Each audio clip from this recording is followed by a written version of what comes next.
ليه بقى الزعيم بقاله 50 سنة هو رقم واحد أعرف؟ اسباب كتير. قال لك ذكائه، قال لك الراجل ده ذكي جدا في اختيار اعماله وفي ان هو يدي المخرج مساحته لو هو عارف ان هو مع مخرج كبير. بالظبط. في ان هو بيعرف يمثل كويس. يعني الراجل ده اختبر. محدش يقدر يقول لك عادل امام كوميديا بس. لا ما طبعا. شفتش عمارة يعقوبيان، ما شفتش حاجات كتير قوي، ما شفتش الإنس والجن، الانس والجن، الثلاثية مع الشريف الثلاثيه. عرفة. طبعا. طبعا. عمل كل حاجه. عمل افلام اللي مثلا سياسيه شويه، عمل الافلام الكوميديه، عمل الافلام الاجتماعيه، عمل الافلام اللي هلس بس. تاريخ كبير من ايام الابيض واسود لحد النهارده. صوره بصراحه فرحتنا جدا جدا طبعا جدا. طبعا. فنان ذكي زي ما انت ما قلت جدا. فنان بيعرف يختار قوي، عنده قوة رفض، ما بيختارش اي اعمال، ما بيعملش اي اعمال والسلام.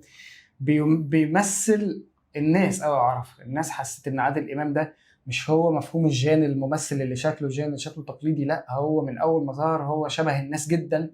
فطريقة تعاملاته في المشاهد، طريقة كلامه، طريقة حواره، تحس ان هو انت قاعد معاه في قاعدة في البيت. ايوه. مش مفيش حاجز ما بينك وما بينه، فاهم يعني؟ تحس ان هو قريب جدا. ففضل استمرارية رهيبة حتى في بداية الألفينات. ولما ابتدى جيل جديد يطلع، جيل هنيدي وسقا وكده، ابتدى ان هو شوف عشان تعرف ان هو الراجل ده قد ايه ذكي. ابتدى ان هو يجيب ممثلين شباب معاه، يطلع هو يعمل دور اب، وزي التجربة طبعا. الدنماركية مثلا، او عريس من وفي جهة أمريكا. المسلسلات لما ابتدى يعمل مسلسلات، ناس كتير حكت زي محمد ثروت وغيرهم ان هو كان بيديهم تعليقات اللي هو انت ممثل مسرح صح؟